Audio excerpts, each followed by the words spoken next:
Good morning, dear students. Welcome to our subject, English 9, Quarter 1, Week 6. This is Rafi Aguilar, your teacher. Before we proceed to our formal discussion this morning, don't forget to visit our official website at GAITF.sims.school/LCMS. I repeat, GAITF.sims.school/LCMS. Log in your account there, look for English 9 subject, and open the first quarter learning path for the English subject. Don't forget to answer the activities and quizzes. And of course, download the PDF files including your modules, PDF files, and the video link for our video discussion. So class, are you now ready for today's lesson? So sit back and relax. And of course, if you are using mobile phone, you can use headphones or headsets so that you can understand clearly about our lesson for today. So, without further ado, let's start. Now class, what do you think is our lesson for today? I'm sure you have a lot in your mind. So, without further ado, I am proud to present to you our lesson for today is all about the types of speeches. So, do you have any idea about that type of speeches? Well, I guess everyone has an idea about the different types of speeches. So, let's find out.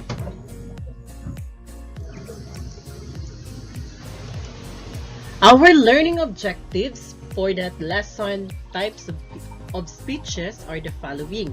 So everyone, after going through this module, the learner is expected to A. Distinguish the types of speeches according to purpose and delivery. So what are the purpose and then how is it to deliver?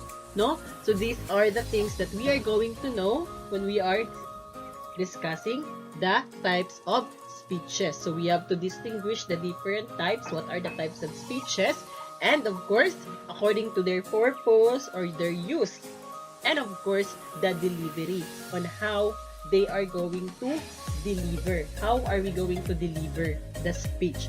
So this is how we are going to open or achieve at the end of the discussion, during or after the discussion. Second, determine the types of speeches used in different real-life situations.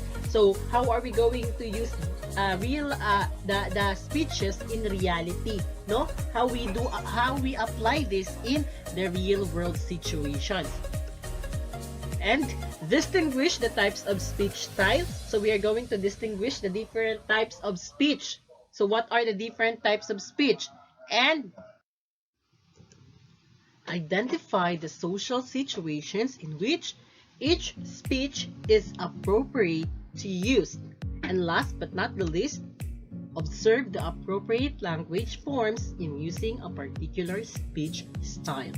So, these are the following objectives that we can use in order for us to achieve this goal in our discussion or for today's lesson. So this may serve as our guide or compass for today's discussion.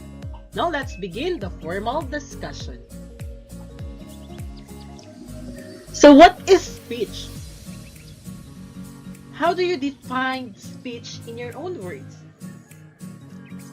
So speech literally is one way of or through spoken words. It is how we give instruction. It is how we tell everybody about the ideas. It is how we inform others. That is speech. Now let's see what's the real definition of speech. So speech, it is human nature to express thoughts and emotions. So, thus, many speeches or forms of communication in spoken language made by a speaker before an audience have been created. Speeches are more formal than talking or usual conversations. They are primarily delivered to leave a remarkable message. Okay, now my question is, have you experienced having a speech in front of the people? How you handle to be in front of the people saying everything about life, let's say about personal lives, let's say about experiences in life. So, it leaves a remarkable message. So that's the purpose of having speech. You tell the people or you tell everybody about the message that you wanted to share. Something that they could use in their life. So, speech is a human nature. Why? Because it expresses our thoughts and emotion. So, our emotions based from our experiences gives us an inspirational messages that could use us to what? Let's say to rise up from failure, to move on from everything that gives you more painful experiences. So that's the definition of speech. It is somehow you deliver the message that will leave everybody a remarkable message. So there are two types or two major types of speeches. So what are these? According to the purpose and according to delivery. So these are the two major types of speeches. Always remember that. Don't forget. The two major types of speeches are the following: according to purpose and according to delivery. So what are these types of speeches according to purpose and according to delivery? Let's find out. Okay, so first is the types of speech according to purpose. So what are these speeches according to their purpose? So let's have the informative or expository speech. So what is informative or expository speech? So informative or expository speech is mainly performed for the purpose of educating the audience on new or relevant piece of information on a particular topic. Example, lecture of a teacher. Okay, so when the teacher is discussing, for example, I am discussing you a lesson today about speech, that is an example of informative or expository speech. Why? Why is it that my lesson or our discussion for today is an example of informative or expository? Because I educate you about the definition of speech. So that is how it belongs to the informative or expository speech. Did you get me? When somebody or the speaker, let's say the speaker, is telling you information about this particular topic, that is how what? The speaker is educating you. Meaning, it is an example of informative or expository speech. The speaker is educating you, no? Giving an information about a relevant piece for a particular topic. So, example for that is a lecture of a teacher. So, that's an informative or expository speech. How about the other one? Let's have the second type of speeches according to the purpose is the persuasive speech. From the word itself, persuasive. What do you mean by that? Okay, so for the information of everybody, persuasive is what? Convincing. It is what? You convince your audience. For example, you buy the product, no? You convince them to buy the product that you introduce to them. Okay, so what is persuasive speech? So according to the meaning, is given solely for the purpose of convincing the audience to agree with the speaker's opinion on a particular topic. Example, speech of a lawyer. Okay, so speech of a lawyer. Let's say they are in a hearing, no?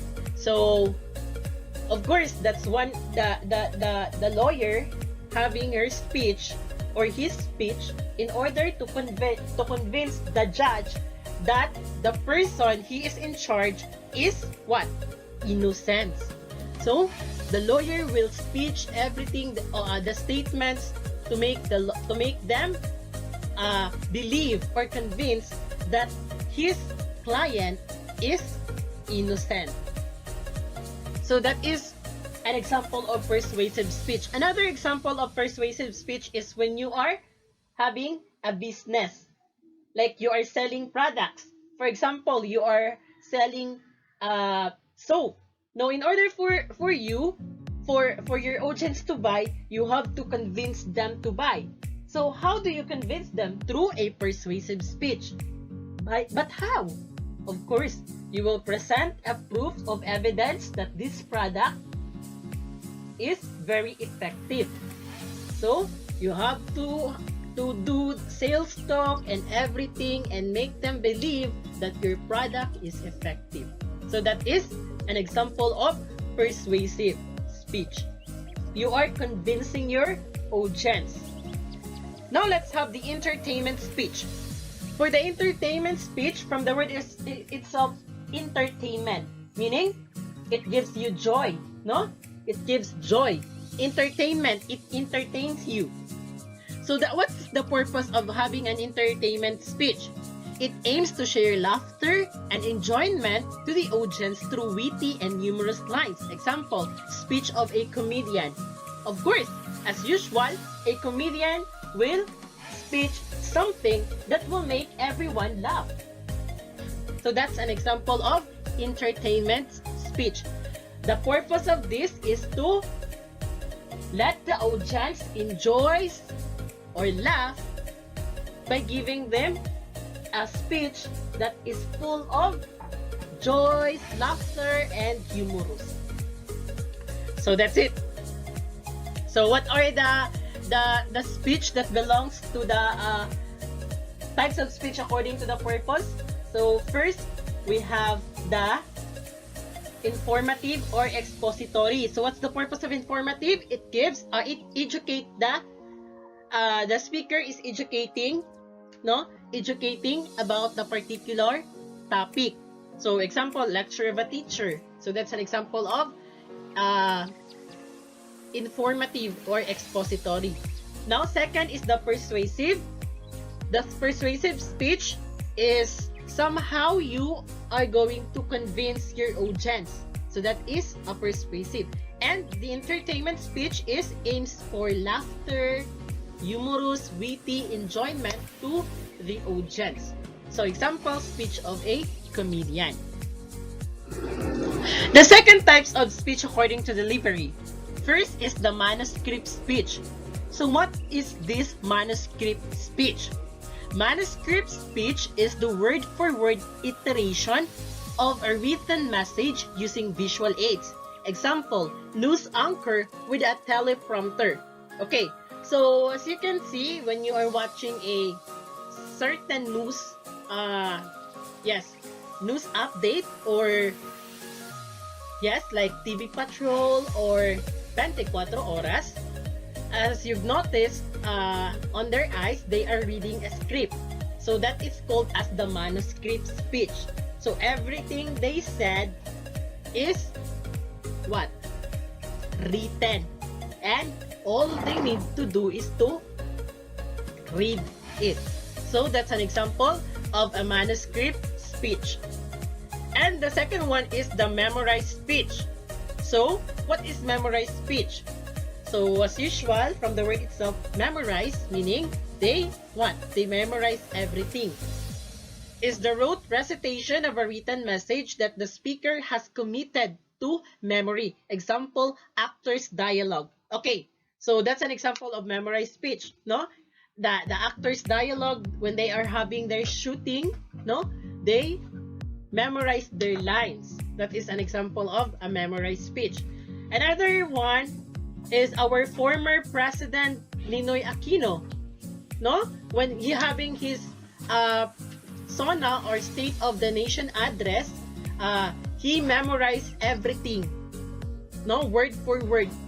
So that's according an example of a memorized speech. So one of the most famous for that is our former president Ninoy Aquino.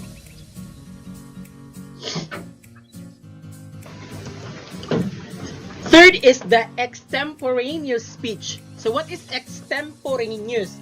Extemporaneous speech is the presentation of a carefully planned and rehearsed speech, spoken in a conversational manner using brief notes.